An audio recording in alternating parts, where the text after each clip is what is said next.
The Galactic Council. In the gleaming halls of the Galactic Council's grand space station, hundreds of alien dignitaries from across the stars gathered to discuss matters of cosmic importance. Zorax, the avian representative from Xylar Prime, ruffled his iridescent feathers as he took his seat at the circular stone table dominating the chamber center.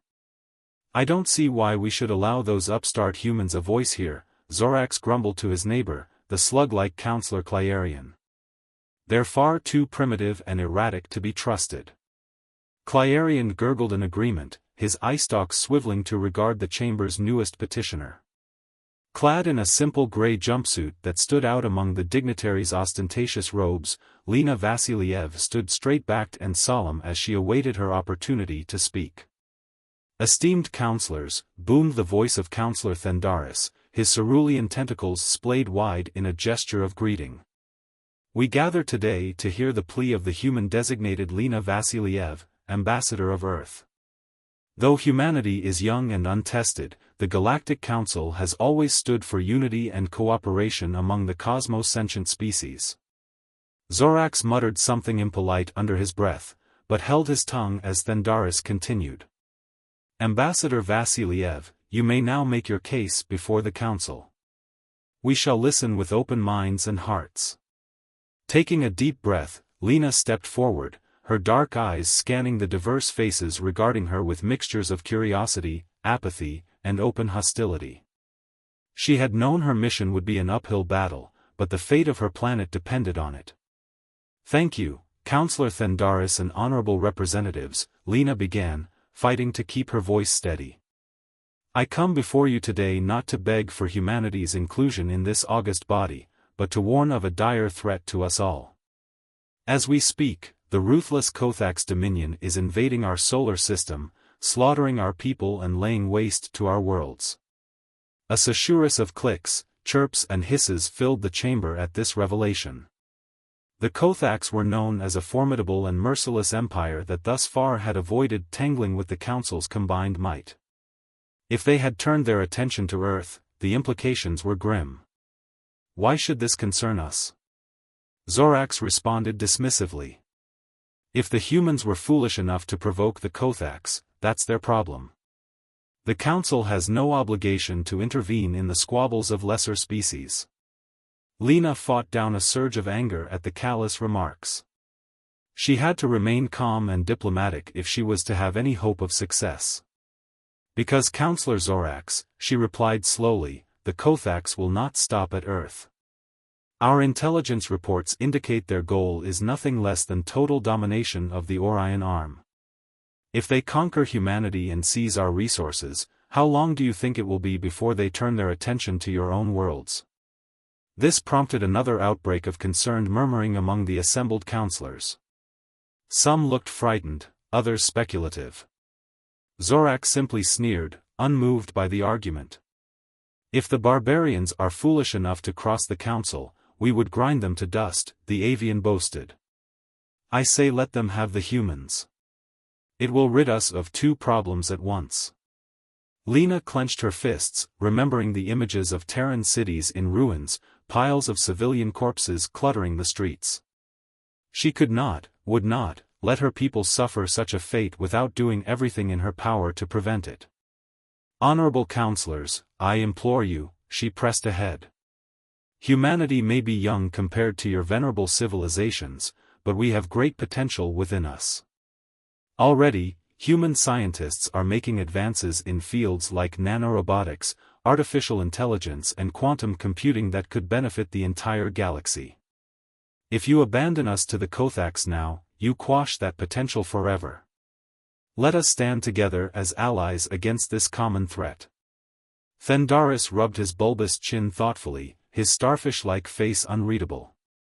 Clyarian shifted in his seat, phlegm dribbling down his frontal lobes. The other counselors looked to Thendaris, the de facto leader, to gauge his reaction. After a long moment, he spoke. "We will take a brief recess to deliberate in private," the cerulean alien decided. "Ambassador Vassiliev, please await our decision in the petitioner's lounge. We will reconvene in one standard galactic hour." A wave of relief washed over Lena at the reprieve, however temporary. At least they hadn't rejected her outright. Bowing her head respectfully to the council, she allowed herself to be led out by a floating robotic usher. Now to wait, and pray to any gods that might be listening, for the council to see reason before it was too late.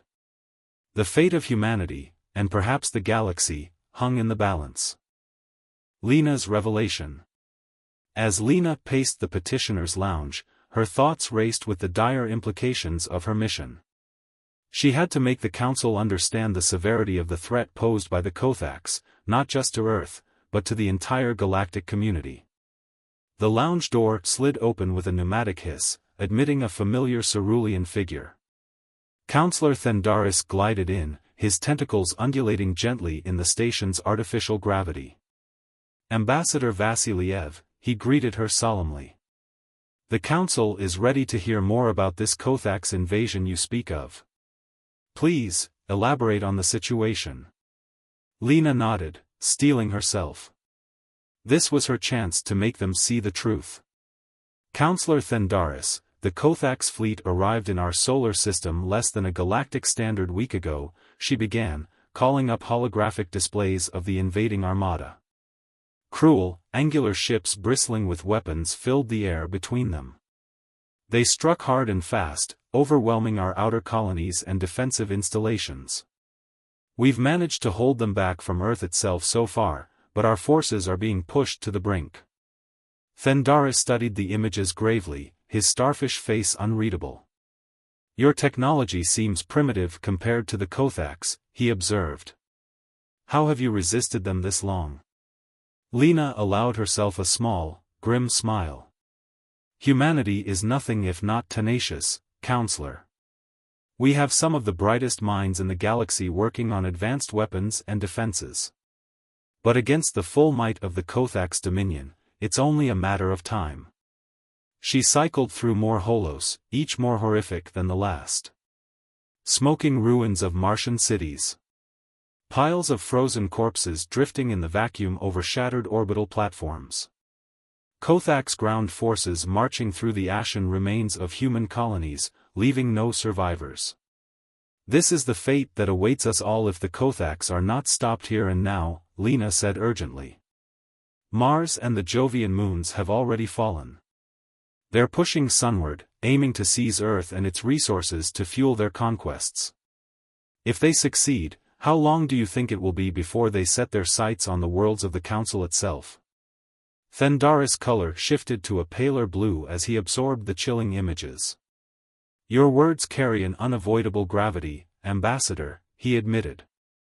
But you must understand the Council's reticence. We have strived for centuries to maintain peace and stability in the galaxy. To rush to war with the Kothax unprovoked. It goes against our most sacred principles. Lena leaned forward intently, dark eyes blazing. Is it not also a sacred principle to defend the innocent from slaughter? To unite against tyranny and oppression? I'm not asking the Council to wage this war for us. I'm asking you to fight alongside us, as equals, to protect our shared galaxy from a threat that will only grow stronger with each world it consumes. The counselor was silent for a long moment, his tentacles twitching in agitation. Finally, he heaved a burbling sigh. You have given me much to ponder, Ambassador Vasiliev, Thendaris admitted. I will carry your words back to the full council for consideration. But I cannot promise our answer will be the one you seek. I understand, Counselor, Lena said, bowing her head. All I ask is that you consider the cost of inaction, for all our sakes. With a final, inscrutable look, Thendaris glided out, leaving Lena alone with her churning thoughts. She knew she had done all she could to sway the council's hearts and minds. The question was, would it be enough? Or would humanity be forced to make its last stand alone, against the deadliest enemy it had ever faced? Only time, and the council's verdict, would tell. Lena turned back to the holoprojector, gazing at the image of Earth hovering there, a fragile blue marble against the starry void. The cradle of humanity, now teetering on the brink of annihilation. Hold on, she whispered to the besieged planet. Just hold on a little longer. One way or another, help is coming. The words felt hollow even to her own ears. But they were all she had to cling to, in this darkest hour. All any of them had. Lena sank into a low couch, hands clasped tightly in her lap, and waited for the council to seal her species' fate. The Kothak's ultimatum. The council chamber was in an uproar. Representatives from a dozen species shouted, clicked and trilled over each other, filling the vaulted space with a cacophony of agitated voices. At the center of the maelstrom stood Lena, facing down the assembled dignitaries with a stubborn set to her jaw. Silence. Counselor Thendaris boomed, his psychic voice cutting through the chaotic din. This bickering solves nothing. We must come to a decision, and quickly. As the noise died down to a sullen murmur, a new sound filled the air, the deep, menacing thrum of sublight engines. Every head turned as an enormous warship, angular and bristling with weapons, descended from the sky to hover directly overhead. The black hull was emblazoned with the crimson sigil of the Kothak's dominion. Counselors of the galaxy, a harsh voice crackled over the comm, I am General Kraxus of the Kothak's Imperial Fleet. By now, you are aware of our conquest of the human territories. We demand that you surrender the remnants of their species to us immediately, to face justice for their crimes against the Dominion. Lena's heart hammered in her chest, but she fought to keep her expression calm. This was the moment of truth. Thendaris drew himself up to his full height, his cerulean skin flushing navy with anger. General Kraxus, the Galactic Council does not recognize your claim to the human worlds. We demand that you withdraw your forces at once and come to the negotiating table, before this conflict escalates beyond the point of no return. The Kothak's general's bark of laughter was like the crack of a whip. You are in no position to make demands of the Dominion, Counselor. Even now, my troops are securing the last human strongholds on Mars and the Jovian moons. Earth will fall within the solar day. Their species is broken, only the Council's interference prolongs their suffering. A hologram flared to life above the petitioner's dais, showing scenes of Kothak's brutality, human soldiers being executed en masse, civilians fleeing in terror as their cities burned, children weeping over the corpses of their parents. Lena felt bile rising in her throat. She had to make them understand. Esteemed counselors, she cried out, her voice raw with desperation, you see now the true face of the Kothaks. They are not conquerors, but butchers. If you abandon humanity to their mercies, our blood will be on your hands. General Kraxus snarled in contempt. The council would be wise to heed the human's words, for once. If you defy the Dominion in this matter, you next will feel the sting of our blades. The galaxy will belong to the Kothaks. It is only a question of whether you will join us in glory, or be ground beneath our heel like the human vermin. With that, the transmission cut out, leaving a stunned silence in its wake. Lena looked from one shocked alien face to another, seeing the gravity of the situation finally sinking in. Zorax was the first to find his voice. Counselors, the human is right, he said, sounding as if the words physically pained him. The Kothaks have shown their true colors. If we allow them to destroy Earth unchallenged, none of our worlds will be safe. We must stand together against this threat, or fall divided. A rumble of agreement passed through the chamber. Thendaris nodded slowly, his starfish face grim. It seems we have little choice, the cerulean alien said heavily. The Council cannot abide such naked aggression and brutality. As much as it pains me to say it, we must prepare for war. He turned to Lena, his dark eyes full of a grudging respect. Ambassador Vasiliev, the Council will dispatch a task force to reinforce Earth's defenses immediately. I pray we are not too late to make a difference. Lena felt a surge of gratitude and relief so powerful it nearly brought her to her knees. They had done it. The Council would stand with humanity against the Kothaks. There was still hope. Thank you, counselors, she managed to say around the lump in her throat. Earth will never forget this.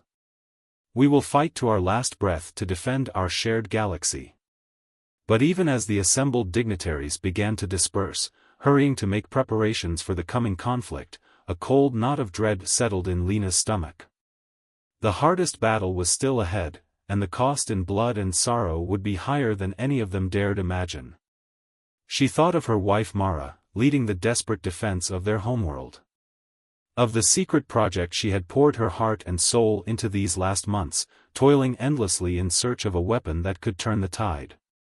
Hold on, my love, Lena thought fiercely, gazing out at the stars beyond the council chamber. I'm coming. One way or another, this nightmare ends now. The Galactic Council had made its choice. Now, all that remained was to see it through, no matter the price. The battle begins. In the skies above Earth, chaos reigned. Swarms of Kothax fighters danced and dueled with the combined forces of the Galactic Council, filling the void with silent explosions and glittering debris. At the heart of the maelstrom, the human flagship Indomitable lived up to its name, absorbing salvo after punishing salvo as it spearheaded the counterattack. On the bridge, Admiral Xiang gripped the railing as another impact shuddered through the ship's armored hull. Status report, she barked, her eyes never leaving the tactical display. Shields down to 30%, a haggard officer called back. But the Zorasian frigates are moving to flank us. We just might pull through this yet, Admiral. Xiang allowed herself a tight smile. When the Council ships had first arrived in system, the battered human defenders had scarcely been able to believe their eyes. Now, seeing their former petitioners fighting and dying alongside them against the hated Kothax, it was almost enough to make her believe in miracles. Almost. Incoming transmission from the surface, the comms officer reported. It's Ambassador Vasiliev. Put her through. Xiang turned to face the flickering hologram that materialized above the projector table. Lena looked haggard and careworn, her face lined with exhaustion and stress. But there was a fierce light in her dark eyes that gave the Admiral a flicker of hope. Ambassador, Xiang greeted her. I trust you have good news for us. Lena nodded, her expression grim. The Council has fully committed to the defense of Earth. Reinforcements are en route from a dozen worlds. But Admiral, I need your help. Xiang frowned. What do you mean? My wife, Mara, Lena said urgently. She's been working on a secret project, a weapon that could turn the tide of this war. But she needs more time to complete it, and the Kothax are breaking through our lines on the ground. I need you to buy us that time. The Admiral hesitated, torn between duty and desperation. Every ship, every life, was precious in this battle for survival. Could she really justify risking them all on the slender hope of some untested superweapon? But then she thought of the alternative, of Earth falling, of humanity enslaved or exterminated by the merciless Kothax. Of the Council worlds that would surely follow, consumed one by an enemy that knew neither mercy nor restraint. No. She had to believe that there was still a chance, however small. She had to believe in Mara, and in the indomitable spirit of her people. Understood, Ambassador, Xiang said at last. We'll hold the line up here, for as long as we can. You just make sure that weapon is ready when we need it. Lena's hologram saluted, her eyes shining with gratitude. Thank you, Admiral. And good hunting. As the transmission cut out, Xiang turned back to her crew, a new determination burning in her heart. You heard the Ambassador, she told them, her voice ringing with authority. We hold the line. No matter the cost, no matter the odds. We hold, so that Earth may live to see another dawn. For humanity. For humanity, the bridge crew echoed, their voices fierce and proud. And with that, the Indomitable plunged back into the fray, guns blazing, engines roaring, a defiant beacon of human courage against the endless night. On the surface, Mara Vasiliev worked feverishly in her hidden lab, her hands flying over the controls of the most advanced nanotech fabricator humanity had ever devised. All around her, the building shook with the impacts of Kothak's bombardment, the screams of the dying and the thunder of battle filtering down from above. But she blocked it all out, her focus narrowed to the gleaming swarm taking shape before her eyes. This was the fruit of all her research, all her sacrifice, a hive mind of self-replicating nanobots, each one imbued with a sliver of human ingenuity and tenacity. A silver tide that would turn the Kothaks' own armor, own weapons, own ships against them, devouring them from the inside out. It was beautiful, in a terrible way. A symphony of destruction, composed in the key of human defiance. And it was almost ready. Just a little longer, Mara prayed, her eyes fixed on the progress displays. Hold on just a little longer, my love. In the end, all any of them could do was hope. Hope, and fight, and rage against the dying of the light. The battle for Earth, for humanity, for the galaxy itself, had begun. Humanity's last hope. The tide of battle was turning, and not in humanity's favor. Despite the valor and sacrifice of the Council forces, the Kothaks' onslaught seemed inexorable, their ships and soldiers pouring into the Sol system like a flood of nightmare-made flesh. On the surface of Earth, Mara worked like one possessed, heedless of the destruction raining down around her. The nanite swarm writhed and pulsed in its containment field, a seething silver mass yearning to be unleashed upon the invaders. But it wasn't enough, not yet. She needed more time. Time they didn't have. A thunderous impact shook the lab, throwing Mara from her feet. Alarms blared as the building's structural integrity began to fail, cracks racing up the reinforced walls. The Kothaks had found them. Mara, a familiar voice cried out, cutting through the chaos. The scientist looked up to see Lena racing into the lab, her face streaked with ash and blood. We have to go, now. But Mara shook her head fiercely, struggling back to her feet. I can't, she said, her voice ragged with desperation. It's not ready. I need to finish the activation sequence. Lena gripped her wife's shoulders, her dark eyes wild. There's no time. The Kothaks are right behind me. If we don't evacuate now Then it was all for nothing, Mara cut her off, her jaw set with grim determination. Earth, the Council, the sacrifices of everyone who bought us this chance. I have to finish this. For a long moment, the two women stared at each other, a lifetime of love and fear and desperate hope passing between them. Then, slowly, Lena nodded. All right, the ambassador said softly. Then I'll buy you that time. No matter what it takes. She pulled Mara into a fierce embrace, their lips meeting in a last, desperate kiss. Then Lena was pulling away, unslung the plasma rifle from her back and taking up a position at the lab's blast doors. I love you, Mara whispered, tears cutting through the grime on her cheeks. Always. I know. Lena gave her a look of infinite tenderness, then turned to face the oncoming storm, her weapon leveled and ready. Now finish it. And with that, she was gone, the stutter of plasma fire and the inhuman battle cries of the Kothaks echoing in her wake. Mara turned back to her console, fingers flying over the controls as the progress bar crawled towards completion. 95%. 96%. Just a little more. The lab shuddered again, the shriek of tearing metal filling the air. The containment field flickered ominously as the power grid began to fail. Mara gritted her teeth, rerouting every scrap of energy she could spare to the upload link. This had to work. It had to. 98%. 99%. A sudden blast threw her back from the console, ears ringing. She looked up to see Kothak's shock troops pouring into the lab, their cruel blades gleaming in the emergency lights. At their head strode a towering figure in blood-red armor, his eyes burning with merciless hatred. General Kraxus. the butcher of Mars, come to claim his final victory. Vermin, the warlord snarled, leveling his disruptor at Mara's head. Did you think your pathetic council could save you? All you have done is delayed the inevitable. Mara laughed, a sound of pure defiance. You're wrong, she told him, smiling through the blood in her teeth. We haven't delayed the inevitable.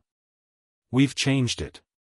And with that, the containment field shattered, a silver tide erupting outwards to engulf the invaders. Kraxus screamed as the nanites swarmed over him, his armor, his flesh dissolving into shimmering dust. His soldiers fared no better, thrashing and wailing as they were consumed from the inside out. Mara watched it all with a savage satisfaction, even as the lab crumbled around her, even as the nanite swarm reached out to embrace her as well. They had done it. Against all odds, against all hope, humanity had struck back at last. For Earth, she whispered, as the silver tide closed over her head. For the future. And with that, Mara Vasiliev was gone, her body and mind dissolving into the swarm that would be her legacy, her victory, her final defiance against the dark. In orbit, Admiral Xiang watched in awe as the Kothak's ships began to dissolve, their hulls and crews alike consumed by the gleaming silver tide that poured from the surface of Earth. It was like nothing she had ever seen, a weapon of pure nanotech destruction guided by all the brilliance and tenacity of the human spirit. My God, she breathed. They did it. Across the fleets and worlds of the Council, a ragged cheer went up as the Kothak's dominion crumbled before their eyes, their unstoppable conquest transformed into a rout in the space of a few glorious minutes. The relief, the gratitude, the sheer humbling awe of it was beyond words. On the ravaged surface of Earth, the remnants of humanity emerged from their bunkers and strongholds, blinking in the unaccustomed light of a new dawn. They looked up to see the sky filled with the ships of their allies, come to herald a new age of unity and cooperation between the species of the galaxy. And high above it all, a gleaming swarm of silver motes danced in the starlight, a silent testament to the indomitable will of those who had given everything to forge a future for all the children of the stars. Humanity had made its stand, and the galaxy would never be the same. In the years and centuries to come, the legend of Earth's valiant defense would spread far and wide, an immortal tale of courage and sacrifice in the face of ultimate darkness. But for now, there was only the simple, perfect joy of being alive, of having hope once more. The Galactic Council, the Allied fleets, the survivors of ravaged Earth, all of them raised their voices as one in a song of deliverance, of unity, of unbreakable human spirit. And the stars themselves seemed to sing with them, a cosmic harmony to light the way forward into a brighter tomorrow.